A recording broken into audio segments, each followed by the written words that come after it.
સુરતમાં સ્થાનિક સ્વરાજ્યની ચૂંટણીનું ભ્યુગલ ફૂંકાય તેવી શક્યતાઓ જોવાઈ રહી છે, કારણ કે સુરતમાં ભાજપ પ્રદેશ પ્રમુખ અને સંગઠન મહામંત્રી સહિતનાઓ બેઠક કરી હતી.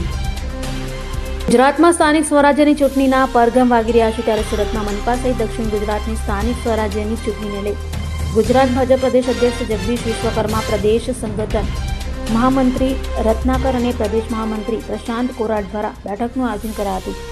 સલસાણા ખાતે આવેલ પ્લેટિનમ હોલમાં યોજાયેલ આ બેઠકમાં 8 જિલ્લા અને મહાનગરના સંગઠન હોદ્દેદારો હાજર રહ્યા હતા, જેને લઈ ભાજપ દ્વારા આજે જ ચૂંટણીનું ભ્યુગલ ફૂંકાશે તેવી ચર્ચા શહેરમાં જોવા મળી હતી.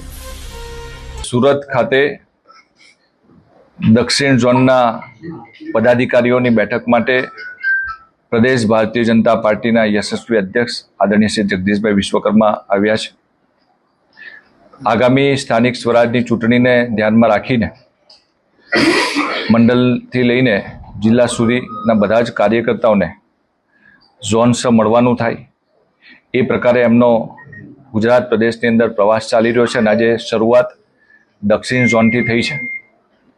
બપોર પછી મધ્ય ગુજરાતની અંદર મધ્ય ઝોનની બેઠક છે, 30 તારીખે સૌરાષ્ટ્રની અંદર છે અને 1 તારીખે ઉત્તર ઝોનની આ જ શ્રેણીમાં બેઠકનું આયોજન કરવામાં આવ્યું છે. માન્ય પ્રદેશ અધ્યક્ષજીના નેતૃત્વમાં આગામી સમયમાં સ્થાનિક સ્વરાજની ચૂંટણી ભારતીય જનતા પાર્ટી લડવા જઈ રહી છે. જે રીતે ગત 2021ની અંદર ભારતીય જનતા પાર્ટીએ જે વિજય મેળવીને ઇતિહાસ બનાવ્યો હતો, એ નવો ઇતિહાસ બનાવવા માટે થઈને ભારતીય જનતા પાર્ટીના કાર્યકર્તાઓ, દરેક કાર્યકર્તાઓ પ્રદેશથી લઈને બૂથ સુધી બધા કામ કરે એ ધ્યેય સાથે માન્ય પ્રદેશ અધ્યક્ષજીનો પ્રવાસ ચાલી રહ્યો છે. જે પ્રકારે આપ સૌ જાણો છો કે દેશના યશસ્વી પ્રધાનમંત્રી શ્રી માન્ય નરેન્દ્રભાઈ મોદીજીના નેતૃત્વમાં દેશની અંદર કામ થઈ રહ્યું છે. દેશની અંદર છેવાડાના લોકો સુધી સરકારની યોજનાનો લાભ પહોંચી રહ્યો છે. ત્યારે ગુજરાતની અંદર પણ રાજ્યના માન્ય મુખ્યમંત્રી શ્રી ભૂપેન્દ્રભાઈ પટેલ સાહેબના નેતૃત્વમાં ભારતીય જનતા પાર્ટીની સરકાર કામ કરી રહી છે.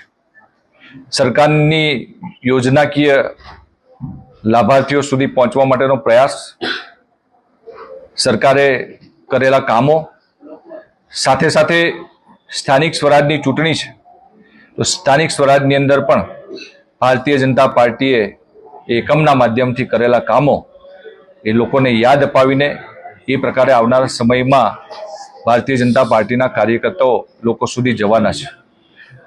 આગામી 29મી તારીખે દેશના યશસ્વી પ્રધાનમંત્રી શ્રી જે રીતે મહિનાના છેલ્લા રવિવારે મન કી બાતના કાર્યક્રમના માધ્યમથી લોકો સુધી જોડાતા હોય છે, ત્યારે આ વખતે પણ એ મન કી બાતના કાર્યક્રમની અંદર મન કી બાત ટિફિન બેઠક કે સાથ દરેક મંડળની અંદર, ગુજરાતની અંદર 600થી વધારે મંડળોની અંદર આ બેઠકનું આયોજન થઈ રહ્યું છે. એની અંદર દરેક બૂથમાંથી ઓછામાં ઓછા 5 કાર્યકર્તાઓ જોડાવાના છે અને સાથે સાથે ભારતીય જનતા પાર્ટીનો 6 એપ્રિલે જે સ્થાપના દિવસ છે એના આગલા દિવસે એટલે કે 5મી એપ્રિલે એક મહાસંપર્ક અભિયાનની અંદર દરેક બૂથમાં ભારતીય જનતા પાર્ટીની બૂથ સમિતિના કાર્યકર્તાઓ એ આગામી સ્થાનિક સ્વરાજની ચૂંટણીને લઈને એ લોકો સુધી, જન સુધી પહોંચવા માટેનો પ્રયાસ કરવાના છે, લોકોનો સંપર્ક સાધવાના છે. ત્યારે આવનારા સમયમાં પ્રદેશ અધ્યક્ષજીનો પ્રવાસ કાર્યકર્તાઓને ઉત્સાહિત કરવા માટે, પ્રોત્સાહિત કરવા માટે, નવી ઉર્જા, નવી શક્તિ સાથે એ લોકો આવનારી ચૂંટણીમાં કામ કરે એ માટે થઈને મને પ્રદેશ અધ્યક્ષજીનો પ્રવાસ ચાલી રહ્યો છે. પ્રશાંતભાઈ, સુરત શહેર કાર્યકર્તાઓમાં એક જ પરિસ્થિતિ, અસમંજસ જેવી પરિસ્થિતિ છે કે ભાઈ 60 વર્ષનો જે કાયદો હતો ગત પ્રદેશ પ્રમુખ વખતે, એ આ વખતે એ ચાલુ રહેશે કે નવો નિયમ આવશે? ભારતીય જનતા પાર્ટીની અંદર સામૂહિક નિર્ણય થતો હોય છે. પ્રદેશની ચૂંટણીની સમિતિની રચના થઈ ગઈ છે, જે આપણે પાર્લામેન્ટરી બોર્ડ કહીએ છીએ. એ ભારતીય જનતા પાર્ટીની એ ચૂંટણી સમિતિની અંદર આનો નિર્ણય થતો હોય છે. જે પણ સામૂહિક નિર્ણય થશે એ આપ સૌને એ મીડિયાના માધ્યમથી અથવા તો પાર્ટીના પ્રદેશ અધ્યક્ષજીના માધ્યમથી આપ સૌને જણાવવામાં આવશે. ચૂંટણીમાં મોંઘવારીના એલપીજીની અછતવાળો મુદ્દો કેવો પડકાર?